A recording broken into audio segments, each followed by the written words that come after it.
यशानंतर महाराष्ट्रामध्ये चांगलं यश हे महायुतीला मिळाले आणि जवळजवळ 25 महापालिकांमध्ये महायुतीचे त्या ठिकाणी मेयर विराजमान होणार आहेत आणि ह्याचा संपूर्ण महाराष्ट्रभर ह्याचा परिणाम आहे.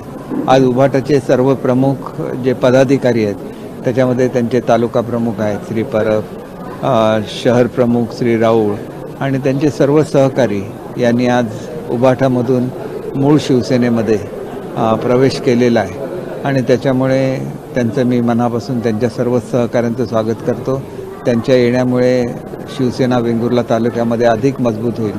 अनेक वर्ष त्यांनी माझ्याबरोबर काम केलेलं आहे आणि त्याच्यामुळे पुन्हा एकदा आम्ही सर्व एकत्र येतो आहे याचं मनापासून आनंद मला आहे.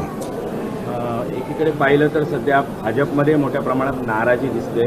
अनेकांनी राजीनामे दिले आणि काही कुडाच्या पदाधिकारी आहेत त्यांनी सुद्धा शिवसेनेच्या पदाधिकाऱ्यांनी राजीनामे दिलेत आणि इकडे मोठ्या प्रमाणात पक्षप्रवेश होतोय.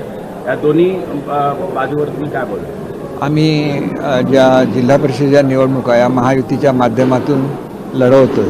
काही वेळेला ज्यावेळेला आपण महायुती म्हणून एकत्र येतो त्यावेळेला अनेक लोकांना तिकीटं देता येत नाहीत कारण दोन्ही पक्षाच्या उमेदवारांना तिकीटं द्यायला लागतात. अशा वेळेला काही ठिकाणी नाराजी होण्याची शक्यता असते, परंतु ही नाराजी लवकरच दूर केली जाईल. नाराज आहेत त्यांना पुन्हा सक्रिय केलं जाईल का? निश्चितपणे केलं जाईल.